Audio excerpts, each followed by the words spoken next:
السلام علیکم ورحمۃ اللہ وبرکاتہ دوستوں، میں ہوں آپ کا ہوسٹ محسن خان اور آپ میرا دیکھ رہے ہیں یوٹیوب چینل۔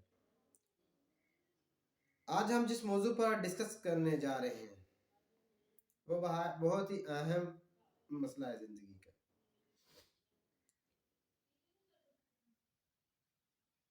ہماری تاریخ میں بڑا ہی خوبصورت نام عبداللہ بن زید رحمۃ اللہ علیہ کا ہے۔ آپ نے ساری زندگی نکاح نہیں کیا، جوانی گزر گئی، بڑھاپا آ گیا۔ ایک دن بیٹھے بیٹھے حدیث مبارک پڑھ رہے تھے کہ اس میں نبی اکرم صلی اللہ علیہ وآلہ وسلم کا یہ فرمان پڑا جس کا مفہوم یہ تھا جنت میں کوئی اکیلا نہیں ہوگا، جو نکاح کی عمر میں نہیں پہنچا یا پہنچا بھی تو کسی وجہ سے نہیں ہوا، وہ مسلمان ہی مرا تو اللہ مسلمان مردوں اور عورتوں کا جنت میں آپس میں نکاح کر دے گا۔ جب یہ حدیث پڑھی تو دل میں خیال آیا یہاں تو نکاح کہ میں نے تو نکاح نہیں کیا تو جنت میں ہونا ہی ہونا ہے، تو جنت میں میری بیوی کون ہوگی؟ دعا کی کہ یا اللہ مجھے دکھا تو صحیح جنت میں میری بیوی کون ہوگی۔ پہلی رات دعا قبول نہیں ہوئی، دوسری رات بھی دعا قبول نہیں ہوئی، تیسری رات دعا قبول ہو گئی۔ خواب میں دیکھا کالے رنگ کی عورت ہے، حضرت بلال حبشی کے دیس کی رہنے والی، حبشہ کی دیس کی ہے۔ وہ کیا کہتی ہے؟ میں میمونہ ولید ہوں اور میں بصرہ میں رہتی ہوں، پتہ مل گیا۔ آنکھ کھلی، حضرت کی تہجد کا وقت تھا، نوافل پڑھے، نماز فجر باجماعت عطا کی اور سواری لے کر حضرت عبداللہ بن زید بصرہ گئے۔ وہاں لوگوں نے بڑا استقبال کیا، حضرت کا نام بہت بڑا تھا۔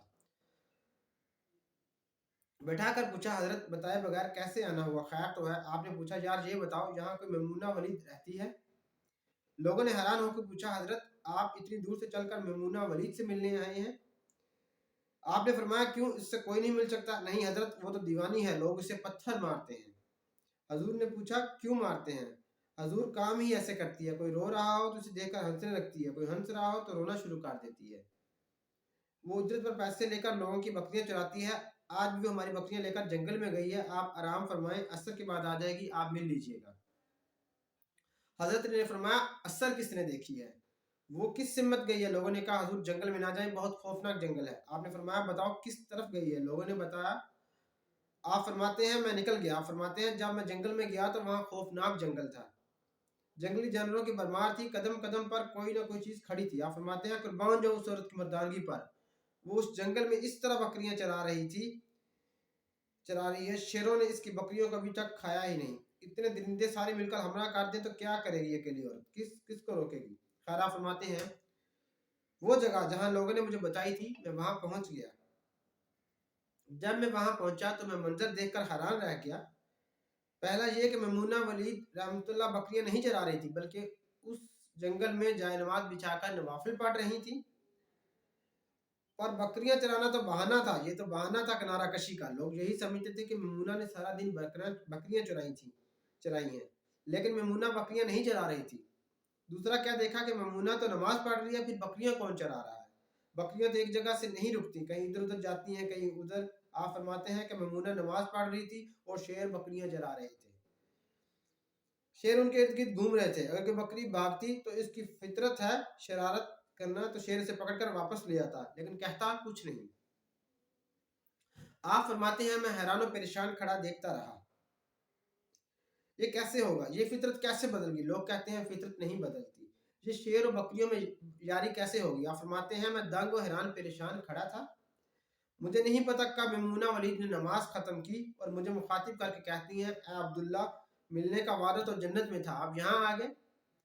آپ فرماتے ہیں میں حیران رہ گیا، اس سے پہلے تو ملاقات بھی نہیں ہوئی تھی، تو حضرت میمونہ ولید کو میرا نام کیسے پتا چل گیا؟ آپ فرماتے ہیں میں نے حضرت میمونہ ولید سے سوال کیا، اس سے پہلے تو ہم ملے نہیں، ملاقات نہیں ہوئی ہماری، تو میرا نام کیسے پتا چلا آپ کو؟ تو جواب کیا ملا؟ حضرت میمونہ ولید رحمۃ اللہ علیہ فرماتی ہیں عبداللہ جس اللہ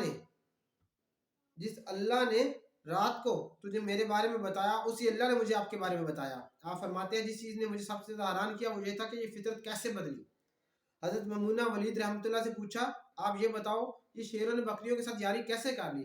یہ تو غذا ہے ان کی، اگر شیروں کی بکریوں کے ساتھ یاری ہوگی تو کھائے گا کیا؟ یہ کیسا معاملہ ہو گیا؟ تو حضرت میمونہ ولید رحمۃ اللہ فرماتی ہیں جب سے میں نے رب سے صلح کر لیا اس ظلم سے، ان شیروں نے بھی میری بکریوں کے ساتھ صلح کر لیا۔